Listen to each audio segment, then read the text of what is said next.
श्री गणेशाय नमः। आइए सुनते हैं चौथ माता की कहानी। एक सेठ सेठानी थे। उनके एक बेटा और बहू थे। बहू सबको भोजन करा के फिर स्वयं भोजन करती। एक पड़ोसन ऐसी भी थी जो रोज पूछती कि बहू आज क्या बनाया खाया। बहू कहती ठंडो बासी। एक दिन उसके पति ने ऐसा सुनकर विचार किया कि आज तो पकवान बनाया जाए, फिर देखे कि मेरी पत्नी क्या कहती है। उसने तरह तरह के पकवान बनाए और घर के सभी लोगों ने एक साथ बैठकर भोजन किया। आज भी पड़ोसन ने पूछा तो बहू ने कहा ठंडो बासी। सेठ के लड़के ने सोचा हो न हो कोई बात अवश्य है जिससे कि मेरी पत्नी ऐसा कहती है। उसने पत्नी से पूछा तुम रोज ठंडो बासी खाया ऐसा क्यों कहती हो, जबकि अपने सबने एक साथ बैठकर कई तरह के पकवान खाए। उसकी पत्नी बोली अपने जो खा रहे हैं वह बाप बूढ़ों की कमाई है। जिस दिन आप कमा कर लाओगे उस दिन मैं समझूंगी कि ताज़ा भोजन कर रहे हैं। अब एक दिन लड़के ने माँ से कहा मैं एक बड़े शहर में कमाई करने जा रहा हूँ। माँ बोली बेटा अपने पास इतना धन है कि खाया नहीं खुटेगा।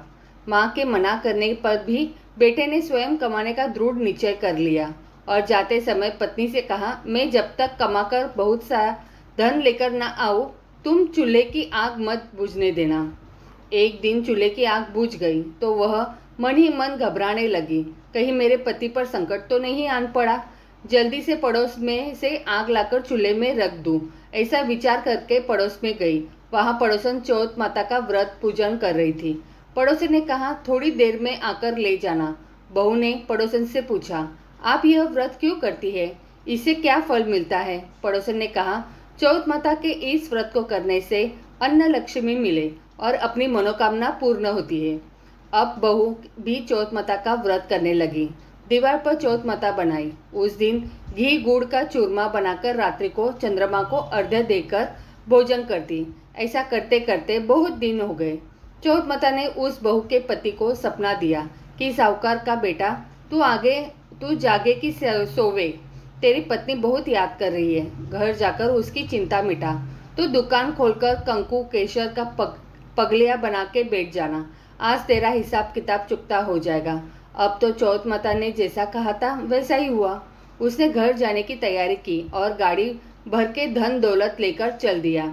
रास्ते में एक बड़ा सा काला नाग फैलाए बैठ गया और कहने लगा आज तो मैं तुझे ढसूंगा, छोड़ूंगा नहीं। आज तेरी आयु पूरी हो गई है। सेठ ने लड़के से कहा आज चौथ माता ने मुझे सपना दिया तो मैं पत्नी से मिलने घर जा रहा हूँ। वहाँ मेरी पत्नी बहुत चिंता कर रही है। मैं उससे मिलकर जरूर आऊँगा, तब तुम मुझे ढस लेना। नाग ने कहा तुम शपथ पूर्वक कहकर जाओ तो मैं तुम्हें जाने दूंगा, परंतु लौटकर नहीं आए तो तुम्हारे घर आकर मैं तुम्हें ढस लूँगा। इस प्रकार सर्प को वचन देकर वह अपने घर पहुँचा। वहाँ सभी से हंसी खुशी से मिला और भोजन करने उदास होकर बैठ गया। उसकी पत्नी ने उदास होने का कारण पूछा तो पति ने काले नाग वाली बात बताते हुए कहा यदि मैं उसके पास नहीं जाऊंगा तो वह घर आकर ही मुझे ढस लेगा। पत्नी बहुत चतुर थी। उसने कहा कि आप घबराओ नहीं, लेट जाओ, मैं एक उपाय करती हूँ। पत्नी ने कमरे की 7 पेड़ी धोई। पहली पेड़ी पर रेत, दूसरी पर इत्र, तीसरी पर गुलाल फूल, चौथी पर कंकु केशर, 5वीं पर लड्डू पेड़ा, 6ठी पर गादी गलीचा और 7वीं पेड़ी पर और दूध का कटोरा भरकर रख दिए। इस प्रकार वह 7 ही पेड़ी सजाकर बैठ गई। आधी रात होते ही नाग आकर पेड़ी चढ़ने लगा। पहली पेड़ी पर रेत में लौट गया और कहने लगा कि सेठ की बहू ने आराम तो बहुत दिया पर वचनों से बनकर आया हूँ, सो ढसूंगा अवश्य ही।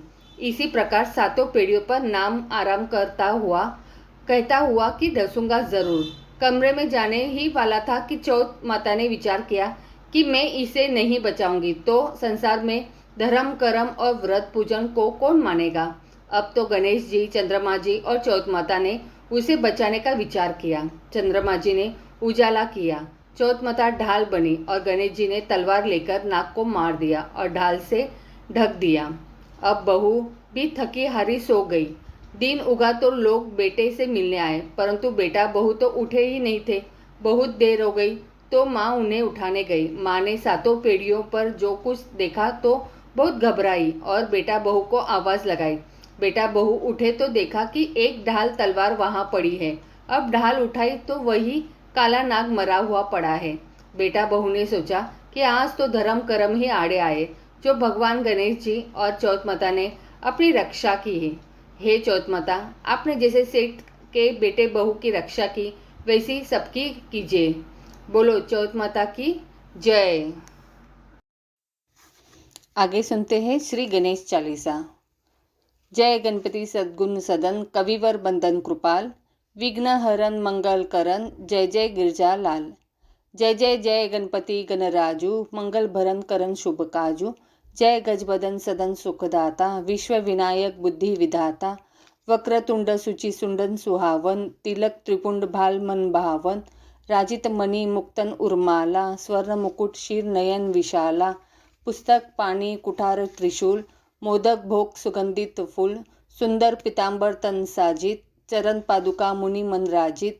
धनी शिव सुवन षडानन भ्राता, गौरी ललन विश्व विखाता। रुद्धि सिद्धि तव चवेर सुधारे, मूषक वाहन सोहत द्वारे। कहो जन्म स्वरूप कथा तुम्हारी, अति सुचि पावन मंगलकारी। एक समय गिरिराज कुमारी, पुत्र हेतु तप किन्नो भारी।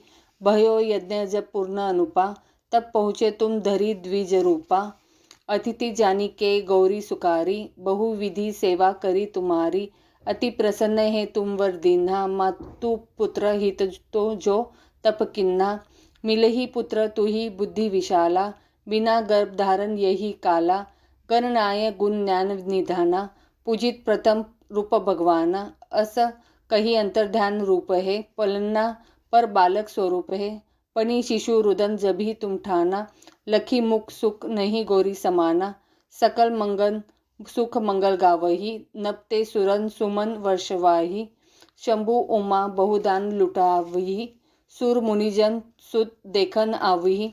लखी अति आनंद मंगल साजा, देखन भी आए शनि राजा। निज अवगुण गुणी शवनी मन माही, बालक देखन चाहत नाही। गिरिजा कछु मन में भेद बढ़ायो, उत्सव मोर न शनि तुही भायो। कहन लगे शनि मन सकुचाई, का कहियो शिशु मोहि दिखाई। नहीं विश्वास उमा कर भयु, शनि सो बालक देखन कहियो। पड़ते ही शनि ध्रुग कोण प्रकाशा, बालक सिर उड़ी गयो आकाशा। गिरजा गिरी विकल है धरनी, सो दुख दशा गयो नहीं वरनी। आहाकार मचो कैलाशा, शनि किन्हो लखी सुत को नाशा। तुरत गरुड़ चढ़ी विष्णु सिधाहे, काटी चक्र सो गजशीर लाए। बालक के धड़ ऊपर धार्यो, प्राण मंत्र पढ़ी शंकर डार्यो। नाम गणेश शंभु तब किन्हा, प्रथम पूज्य बुद्धि निधि वर दिन्हे। बुद्धि परीक्षा जब शिव किन्हा, पृथ्वी कर प्रदक्षिणा लिन्हा। चले षडानन भरमी बुलाई, रचे बेट तुम बुद्धि उपाई। चरण मातु पितु के धर लिन्हे, तिनके साथ प्रदक्षिण किन्हे। धनी गणेश कही शिव ही अर्षे, नभते सूरन सुमन बहु बरसे। तुमरी महिमा बुद्धि बढ़ाई, शेष सहस मुख सके न गाई। मैं मतिहीन मलिन दुखारी, करहु कौन विधि विनय तुम्हारी। भजत राम सुंदर प्रभुदासा, जग प्रयाग ककरा व दुर्वासा। अब प्रभु दया दिन कर कीजिए, अपनी भक्ति शक्ति कछु दीजिए। दोहा। श्री गणेश यह चालीसा पाठ करे धर ध्यान, नित नव मंगल गृह बसे, लहे जगत सन्मान। संबंध अपने सहस्त्रदश, ऋषि पंचमी दिनेश, पूरन चालीसा भयो, मंगल मूर्ति गणेश। इति श्री गणेश चालीसा संपूर्णम।